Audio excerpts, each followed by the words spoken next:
하나님의 영광을 드러내는 찬양에 쓰임받는다는 것은 귀한 일 아닙니까? 우리 함께 귀한 믿음의 은혜 시간이 되었기를 바랍니다. 그날 예루살렘에는 수많은 사람들이 있었습니다. 그곳에 그 중에 한 사람들이 디아스포라라고 하는 사람들입니다. 이스라엘이 바벨론에 망했을 때 이 이스라엘 민족에 적지 않은 사람들이 각국으로 흩어졌습니다. 그 망한 다음에 절망감 속에서 아니 피해서 그래서 어떤 사람들은 아프리카 쪽으로 넘어가고 어떤 사람들은 중동 아시아 쪽으로 가고 어떤 사람은 터키를 거쳐서 유럽 쪽으로 올라갔습니다. 이런 흩어져 있는 사람들을 디아스포라다 그럽니다. 이들은 그곳에 갈 때 노예로 가기도 했었고 노예로 살았죠. 그리고 많은 시간이 지나면서 그곳에서 일반 사람들이 되어졌고 또 그곳에 있으면서 관직에 오르는 그런 일들이 있었습니다. 이 흩어진 유대인들, 이 디아스포라라고 하는 이 사람들은 그들의 그 나라에 살고 있지만 유대인의 정신과 유대인의 전통, 믿음을 가지고 그들은 그곳에 살았습니다. 그래서 그들이 명절 때가 되어지면 그도 자연스럽게 명절을 지켰죠.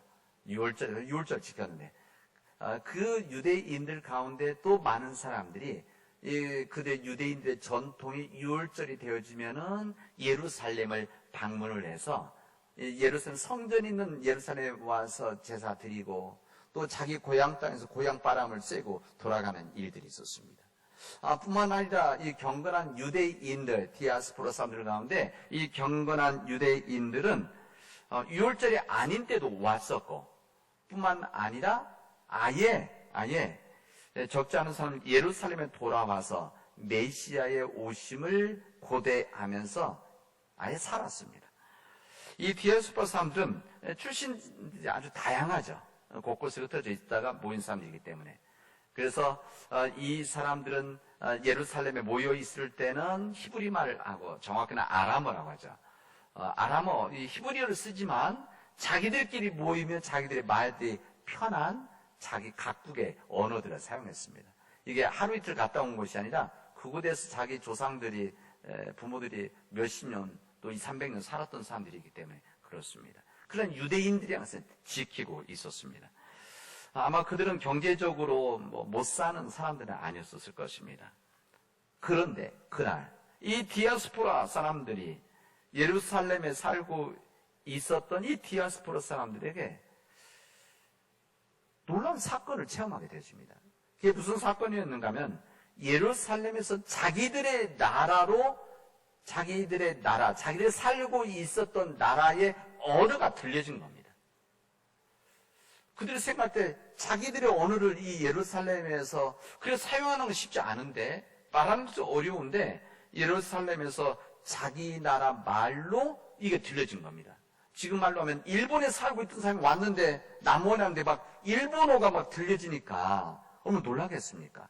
중국에서 살고 있던 사람이 우리나라에 왔는데 와서 방문했다든지 아니면 살고 있는데 막 중국어가 들리면 막 돌아보지 않겠습니까? 그런 거 있었습니다. 거기다가 자기 나라 말로 들려지는 내용이 뭔가 하면 하나님 나라에 대한 이야기를 하는 겁니다. 하나님 나라에 대한 이야기가 자기들이 이해하기 좋은 말로 들려지고 있었던 것입니다.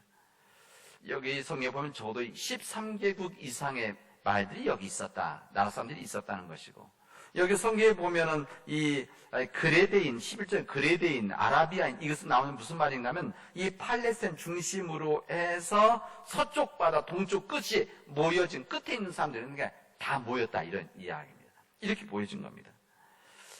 여기 모여있는 이 소리난선 가서 자세히 보니까 여기 한 무리들이 모여 있는데 이 모인 사람들이 성령에 충만해서 말들을 하는데 자기들의 언어, 외국어죠, 외국어. 이 외국어로 하나님 나라의 말씀을 전하고 있는 것이었습니다. 이건 나중에 들어보면 오히려 이 사람들은 유대인 그 히브리 말보다 아마 자기들의 말이 더 편했을 것입니다. 왜 그곳에 살다 온 사람들이니까 더 편하죠. 하나님 나라에 대한 일들을 그들을 통해서 전해 듣고 있는 겁니다. 성경에 보면 그들이 갈릴리 사람들이다 이런 얘기를 합니다. 북방에서 온 갈릴리 사람들이다. 이렇게 하는 사람들이 이야기 무슨 그냥 하는 말이 아니라 이 갈릴리 사람들은 이제 이스라엘 전직에서는 못 사는 지역, 변방 이런 의미이기 때문에 이 사람들이 외국에 간 사람들이 아닌데 외국에 가서 무슨 장사하는 그런 사람들이 아닌데 어떻게 저런 사람들이 이 바다에서 고기 잡는 사람들이고 농사 짓는 사람들인데 양 치는 사람 어떻게 자기들의 말을 언어를 할 수 있을까라고 하는 이야기입니다. 이게 바로 성령 강림절에 이루어졌던 놀라운 사건입니다. 이날 성령을 받았던 주님의 제자들, 이 하나님 백성들이 성령을 받은 이후 첫 번째 하나의 놀라운 그 하나님의 사역이 있었습니다. 이들은 큰 소리로 방언을 말하는데 이들의 방언, 제가 말한 방언이라는 것은 각기 다른 언어를 말하는 거예요. 그러니까 지금 우리들이 기도하실 때 개인적인 하나님의 주신 은사 가운데 우리들이 알아듣지 못하는 이 소리는 방언, 이런 방언이 아니라 각기 다른 언어, 외국어죠, 외국어. 이 말하는데 이들 이 이야기를 듣고 성경에 보면 이들이 소동했다 이런 말입니다. 그러니까 이들이 이 이야기를 듣고 이 사람들뿐만 아니라 주변에 있던 사람, 예루살렘에 있던 사람들이 놀라고 당황하고 신기하고 어떻게 이럴 수가 있을까? 이런 반응을 보였다. 그래서 성경에 뭐라고 되어 있습니까? 사람들이 뭐라고 하냐면 이들이 새 술에 취했구나. 이렇게까지 이야기합니다. 상상할 수 없는 일들이 일어나니까. 이때 그들이 각 자신들의 외국어로 하나님의 큰 일을 말하는 것을 듣고 나서 이렇게 이야기합니다. 성경에는 그때는 다 놀라며 당황하여 서로 이르되 이 어찌된 일이냐 이렇게 고백을 합니다. 어찌된 일이냐. 그래서 제가 오늘 설교 제목도 이 어찌된 일이냐 이렇게 제가 설명을 올렸습니다. 2000년 전 팔레스타인 지역 이스라엘, 예루살렘에서 이루어진 한 사건이지만 이 사건은 지금도 우리가 살아가는 이 세상에서 믿지 않는 세상 사람들이 고백해야 될 주님의 메시지다. 그래서 오늘 이 말씀 전하는 겁니다. 지금 세상 사람들이 주님의 백성들이 다시 말하면 우리들이죠. 하나님을 믿는 사람들, 예수는 그리스도 고백하는 사람들, 성령 안에 살아가는 사람들, 이런 우리들이 말하는 것을 듣고 우리들이 살아가는 방식을 보고 우리들이 살아가는 성경과 존재 방식에 대해서 이것을 보고 세상 사람들이 우리를 보고 뭐라고 해야 되느냐? 이것을 보고 당황하여 말하되 이 어찌된 일이냐? 이런 고백이 우리 지금 이 시대 속에서도 이루어져야 된다는 이야기입니다. 오늘은 성령 강림 주일입니다. 이제 오늘부터 시작을 해서 이제 8월 말까지가 이제 우리 성령 강림 절기입니다. 우리는 부활절 기간을 보내고 부활절 이후에 50일이 지나서 그래서 오순절 이야기하잖아요. 오순절 성령의 다락방 하는 이유로 오순 50일이 지났단 말입니다. 성령 강림 절기를 시작한 주일입니다. 우리 예수 그리스도의 제자들에게 이미 약속하신 성령님입니다. 이게 이때 갑자기 이루어진 일이 아니라 이미 구약 시대 속에서 이미 예언되어졌고 우리 예수님께서 이 땅에 사역하실 때 이 제자들에게 내가 떠나면 성령님이 임할 것이라는 약속을 해주셨어요. 이 약속이 이루어진 그런 날입니다. 그리고 이 이루어졌던 성령의 강림이 이때부터 계속되어져서 지금 2000년이 지난 지금 여기 우리 시대 속에서도 성령님이 강림하고 있다고 하는 것을, 성령님이 임하고 있다고 하는 것을 우리에게 전해주시고 있습니다. 우리 교회 역사에서는 이 성령 강림 주일을 교회의 생일이라 이렇게 이야기를 합니다. 왜냐하면 각 교회들이 각기 다른 생일이 있지만 우리 기독교 안에서 교회 전체가 교회가 만들어진 날이 성령이 강림해서 이 성의 역사가 이루어지고 이곳에서 모인 사람들이 교회가 되어졌다. 그래서 성령 강림 절기를 교회 탄생일이라 이렇게 이야기를 합니다. 우리 주님께서는 이 떠나시기 전에 성령이 그들에게 임할 것을 주님은 약속과 축복을 해 주셨습니다. 이 우리 주님께서 제자들의 곁을 떠난다는 것을 제자들에게 알려주셨는데 이 제자들이 이것을 온전히 받아들이지 않았습니다. 예수님께서 너희들의 곁을 떠날 것이다. 다시 말하면 예루살렘에 올라가면 붙잡혀서 고난을 받고 십자가에서 죽게 되어질 것이다. 그리고 십자가에서 죽은 후에 다시 부활하게 되어질 것이다 라는 것을 우리 주님께서는 이야기하시고 또 3번이나 이야기하셨는데 이 제자들이 받아들이지를 않았습니다. 이때 주님께서는 마음속에 부담이 있으셨습니다. 주님이 떠나신 이후에 주님이 하시던 이 일을, 이 하나님 나라의 이 운동을, 이 역사를 이 제자들이 감당을 해야 되는데 이 제자들이 이를 지금 전할 수 있는 준비가 아직 안 되어져 있는데 마음에 이 부담감이 있었습니다. 그리고 이들을 불쌍하게 여기셨죠. 그래서 우리 주님께서 떠나시면서 그들을 위로하고 지켜주실 분을 보내시겠다 이렇게 말씀하신 겁니다. 주님과 같은 분을 보내시겠다. 그의 이름이 보혜사다 이렇게 말씀하십니다. 보혜사다. 그리고 이 보혜사 성령이다 이렇게 말씀하십니다. 우리 성경에 보혜사, 이게 우리 잘 사용하지 않는 말이니까 왜 보혜사 성령이라고 그랬을까? 이것은 이제 아마 우리 오래전에 우리 한국 땅에 이 복음이 들어오고 성경이 들어오고 번역하는 과정에서 그때는 한자가 더 강했기 때문에 아마 중국식 이 한자를 아마 우리가 이렇게 받아들였을 것입니다. 근데 이 보혜사, 이거, 히브리, 우리 성경, 원래 성경은 이게 파라클레이토스 이렇게 되어져 있습니다. 이 파라클레이토스라고 하는 이 히브리어 이것을 우리는 보통 이게 보혜사라고 말하는데, 이 보혜사 파라클레이토스 뜻이 무엇인가 하면은 부름을 받아서 곁에 있는 분, 이런 뜻입니다. 글자가 이렇게 나눠지죠. 글자, 이 긴 파라클레이토스 이 뜻이. 그러니까, 곁에 있어서 부름을 받아서 왔는데 곁에 있는 분, 이 성령을 보혜사를 우리에게 보내시겠다.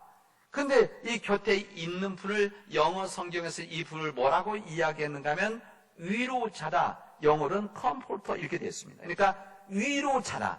보혜사 성령이라고 하는 것은 위로자라는 말과 동일한 말이고 우리 주님께서 위로자 되시는 성령을 너희들에게 보내겠다.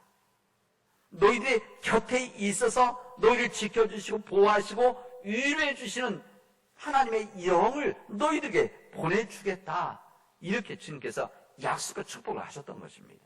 이게 바로 오늘 우리가 읽은 요한복음 14장에 있는 말씀입니다. 성령님은 예수님을 대신 또 다른 위로자, 이것을 분명히 말씀하십니다. 14장 16절에 보면 내가 아버지께 구하겠사오니 그가 또 다른 보혜사를 너희에게 주사 영원토록 너희와 함께 있게 하겠다 말씀하십니다. 또 다른 보혜사, 이 또 다른이라고 하는 것은 질적으로는 같은데 다른이라는 뜻입니다. 예수님과 예수님의 이 성품과 예수님의 이 사랑을 동일하지만 또 다른 위로자 성령님을 너희 제자들에게 보낼 것이다. 이것을 약속을 하셨고 이 사도행전 2장에서 이 예수님의 약속이 이루어주셨다는 것을 오늘 우리에게 성경은 증언하고 있습니다. 이 동일하신 예수님의 이 마음, 위로자 되신 그 예수님께서 뭐라고 하시는가 하면 너희들 고아처럼 버려두지 않겠다. 내가 떠나지만은 너희들은 남겠지만 너희들을 절대 고아처럼 버려두지 않고 찾아서 함께 하실 것을 약속하셨는데 그 약속이 보혜사 성령님을 통해서 이루어졌다는 것을 우리 사도행전은 우리에게 증언해 주시고 있습니다. 사도행전에 보면은 오순절에 제자들 모두 한 곳에 모여 있을 때에 때로는 두려움 속에 있었고 위협 속에도 있었고 또 예수님에 대한 소망이 약해져가는 그때에 이 오순절 다락방에 모였을 때 그곳에 성경 표현되라면 모두 갑자기 세찬 바람이 부는 듯한 소리가 나고 이 세찬 바람이 있었다는 것이 아니라 세찬 바람이 부는 듯한 소리가 있었고 그새 불길이 솟아오르는 것과 같은 혀들이 갈래갈래 갈라지면서 그들에게 내려앉았고 그들 모두가 성령으로 충만해서 성령이 시키는 대로 각기 다른 방언으로 그들이 말하기를 시작했다 이렇게 되어져 있습니다. 그러니까 이 성경을 썼던 누가복음을 썼던 이 누가가 이때 교회의 처음 모습을 이렇게 기록한 겁니다. 그 당시에 누가가 가지고 있었던 표현 방식으로 가지고 있던 사고로 아마 지금 아마 이 부분을 쓰라고 한다면 우리식으로 쓰고 아니면 뭐 사진 찍어놓고 동영상 찍어놓고 이대로 증언했겠죠. 그러나 그 당시 때는 이렇게 고백을 했던 겁니다. 이렇게 초대교회에 전해준 거죠. 야, 그때 우리가 교회 시작되어졌을 때, 우리가 교회 처음 시작되었을 때 우리들이 성령이 임했는데 이때 새찬 바람이 부는 소리가 나고 또 하늘에서 성령 혀같이 불길 같은 것이 내려왔는데 이때 그때 우리 마음속에 갑자기 간 뜨거운 것이 있어서 그때 우리들이 한 마음으로 주님의 위대한 일들을 이야기했는데 그때 우리도 몰랐는데 방언을 하더라. 각기 다른 언어로 하나님의 위대한 일을 찬양하더라. 이것을 초대교회 교인들에게 전했던 겁니다. 그리고 그것을 기록으로 남겼고 그 기록을 2000년 동안 우리 믿음의 백성들이 이것을 읽고 또 묵상하고 이것을 전하고 2000년이 지금까지 온 겁니다. 모인 사람 대부분의 사람들은 갈릴 사람들이라 했습니다. 이 사람들 외국에 가본 적도 없고 그 접하는 사람들도 아닌데 이들이 말을 할 수 있는 사람들이 아닌데 그런 말을 했다는 겁니다. 이게 무슨 말이냐면 불가능한 일이 일어났다 그런 이야기입니다. 이 사람들 갈릴 사람들이 아니냐 했던 이야기도 이 사람 무시해서가 아니라 그래 무시한 것도 있겠죠. 어떻게 저런 사람들이 어떻게 우리말 어떻게 중국말을 하고 어떻게 일본말을 하고 어떻게 필리핀말을 하느냐 이런 이야기입니다. 무슨 말입니까? 불가능한 일들이 이루어졌다. 서로 말을 하고 들었던 말을 하고 이해를 했었던 이 서로 말을 하고 이 생각에 마음을 들었던 이런 일들이 성령이 임함으로 인해서 이루어졌는데 이런 일들이 더 성령의 역사이지 않느냐 이런 이야기입니다. 우리 구약에서 바벨탑 사건이 있어요. 이 바벨탑 사건은 우리 인간의 본질적인 죄에 대한 부분을 우리가 알려주는 말씀이기도 합니다. 인간의 교만과 죄로 인해서 인간의 교만함, 인간의 죄, 다시 말하면 이 성을 쌓고 대를 쌓자는 것은 우리 문명이 발전하고 이 문명의 기술이 앞서 나간다는 뜻입니다. 이런 과정에서 주님이 주인이 아니고 인간의 주인이 되어지고 인간의 뜻대로 모든 것을 끌어가려고 하는 그 시대에 하나님께서는 백성들을 하나님의 사람들이 이렇게 되면 안 되겠다고 언어를 혼란케 하시다고 했습니다. 언어를 혼란케 해서 만약에 이들이 성을 쌓는 탑을 쌓아가는 대를 쌓는 성을 만들고 탑을 쌓아가는 이 자체가 우리말로 하면 이 문명의 기술이 문제가 있다고 한다면 하나님께서는 이 바벨 탑을 무너뜨리셨겠죠. 그래서 성경 무너뜨렸다고 하지 않습니다. 이를 중단시키신 거죠.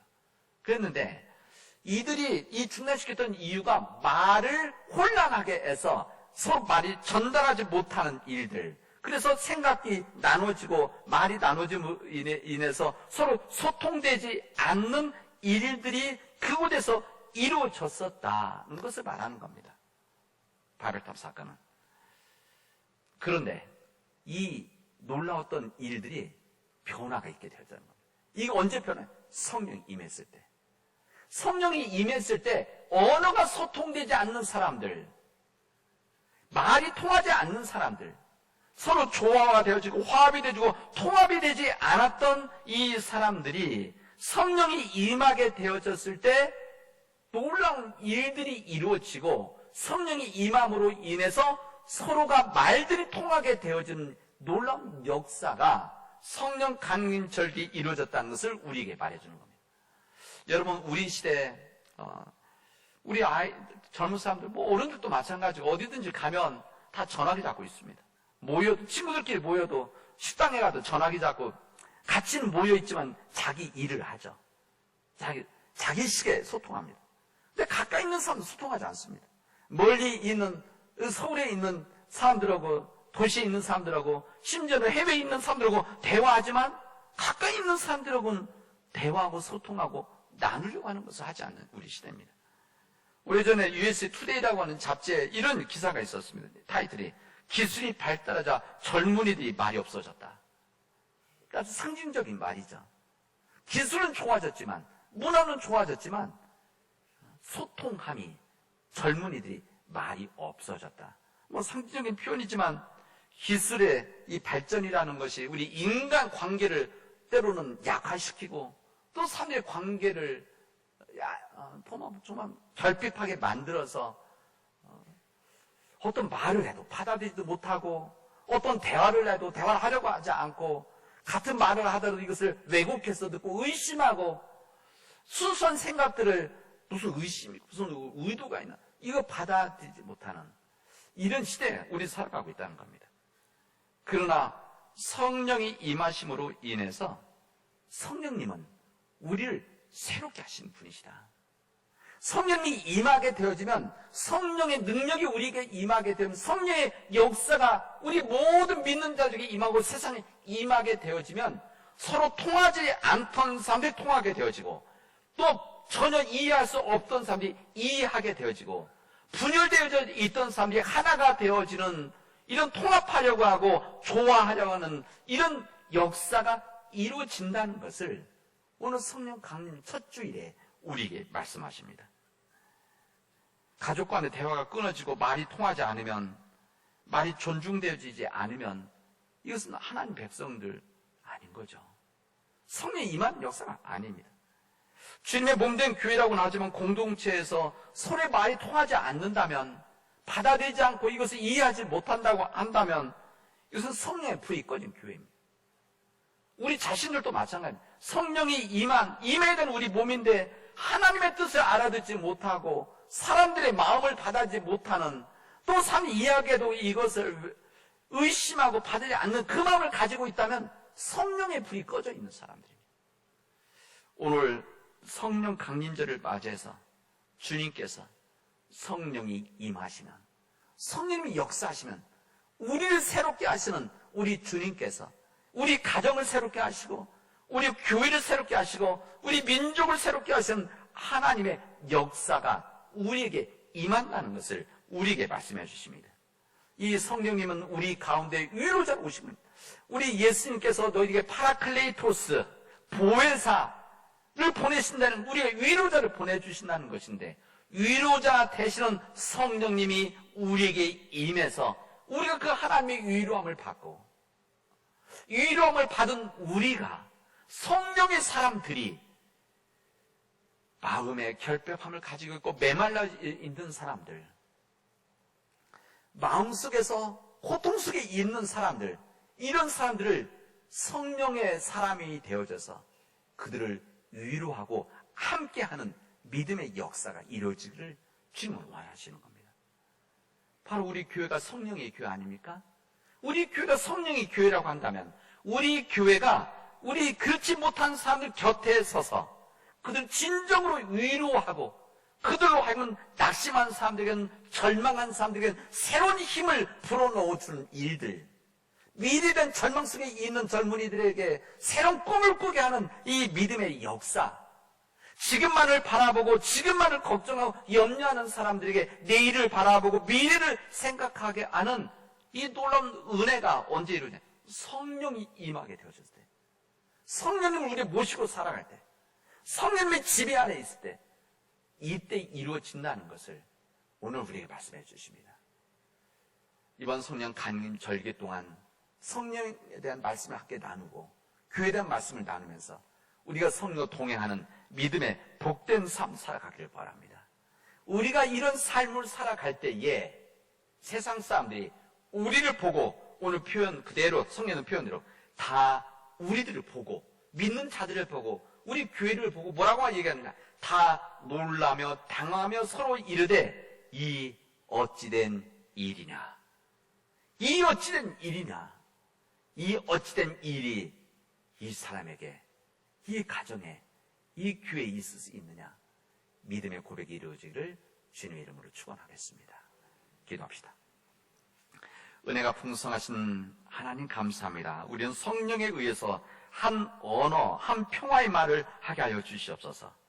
하나님, 우리의 이 역사로 인해서 주님의 위대하신 능력을 찬양하고 주님이 위대하신 우리의 주신 말씀을 우리가 들음으로 우리가 그 믿음의 길을 걸어가고 세상에 전할 수 있도록 인도하여 주시옵소서.